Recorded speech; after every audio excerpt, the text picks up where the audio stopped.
पाना चाहती है। नमस्कार, आप देख रहे हैं आज तक। आपके साथ मैं हूं चित्रा त्रिपाठी। आपको दिखाएंगे शतक आज तक, लेकिन उसके पहले इस वक्त की बड़ी खबर आपको देते हैं।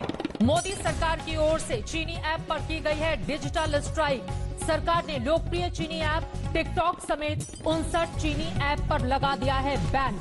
प्रतिबंध लगा दिया गया है। इन चीनी ऐप से निजता की सुरक्षा का मामला माना जा रहा था। हेलो और कैम स्कैनर पर भी प्रतिबंध लगा दिया गया है। यूसी ब्राउजर पर भी सरकार की ओर से बैन लगाया गया है। आपको बता दें, ये बहुत बड़ा फैसला। लाइकी, वीगो पर भी देश में लग गया है प्रतिबंध। बीते कई दिनों से लगातार चीन के खिलाफ देश भर में जो माहौल था, उसके मद्देनजर भारत सरकार का ये बहुत बड़ा फैसला इस वक्त का चाइनीज ऐप पर देश में बैन का फैसला लिया गया है।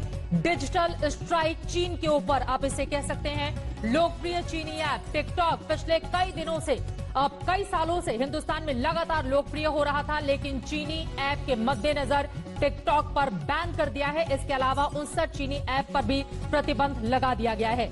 हिमांशु मिश्रा हमारे संवाददाता जुड़ चुके हैं ज्यादा जानकारी के साथ। हिमांशु, पहले से ही इस तरह की उम्मीद की जा रही थी कि सरकार कोई बड़ा डिजिटल स्ट्राइक चीन के मद्देनजर कर सकती है, और आज ये बड़ा फैसला। देखिए, बिल्कुल चित्रा की बहुत बड़ा फैसला सरकार का है। और सरकार ने चाइनीज की जो 59 ऐप है उन सबको बंद कर दिया, और टिकटॉक से लेके तमाम जो इस तरीके की ऐप्स थी उनको बंद किया है। और साथ ही साथ कई जो चाइनीज कंपनियों के मोबाइल हैं उनकी वीडियो कॉलिंग को भी बंद करने का फैसला ले रही है सरकार। तो सबसे बड़ी बात यह है कि चाइना को 3 स्तर पर सरकार जो है वो चुनौती दे रही है। एक, उनको ग्राउंड के ऊपर जिस तरीके से गलवान घाटी के अंदर चुनौती दी जा रही है। दूसरा, डिप्लोमेटिक स्तर पर चाइना को किस तरीके से घेरा जा रहा है। और तीसरा, आर्थिक स्तर पर भारत सरकार की कोशिश है चाइना को घेरा जाए, क्योंकि इलेक्ट्रॉनिक्स मार्केट जो चाइना की है उसका बहुत बड़ा बाजार अगर हम देखें तो भारत है। और अगर भारत में इस तरीके से लगातार बैन होते रहे तो चाइना के लिए कह सकते हैं कि आर्थिक प्रतिबंध जो है वो भारत के द्वारा लगाया जा रहा है। और ये बात चाइना को समझ भी धीरे धीरे आने लगी है अगर हम देखें।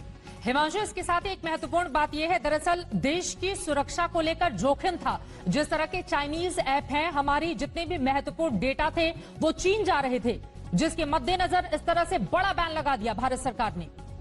देखिए, बिल्कुल ये डाटा तो जरूर चीन जा रहे थे, और इन ऐप के जरिए चाइना को एक बहुत बड़ा, ये कह सकते हैं कि आर्थिक फायदा भी हो रहा था।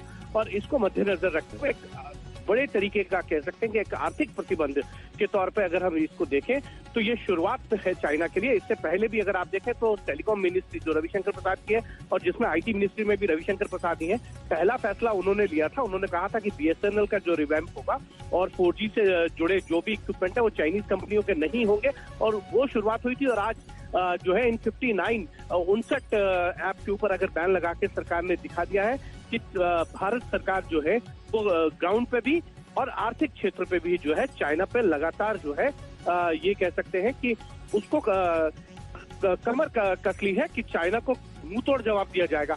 तो ये इस तरीके के बैन्स जो हैं वो आगे आने वाले दिनों में और भी देखे जा सकते हैं। अलग अलग मंत्रालयों से आपको इस तरीके की खबरें मिलेंगी, क्योंकि रेलवे ने भी इस तरीके के जो टेंडर्स थे जो चाइनीज कंपनियों को दिए गए थे उनके ऊपर बैन लगाया था, उनको रिव्यू किया था। और अब जब 59 इन ऐप के ऊपर बैन लगा के सरकार ने बता दिया है चाइना को कि अगर भारत बहुत बड़ा बाजार है चाइना के लिए, इलेक्ट्रॉनिक क्षेत्र में भी, और उनके जितने रॉ मटेरियल है उसका भी एक बहुत बड़ा क्षेत्र बाजार है, और एक्साइज ड्यूटी भी बढ़ाई जाएगी।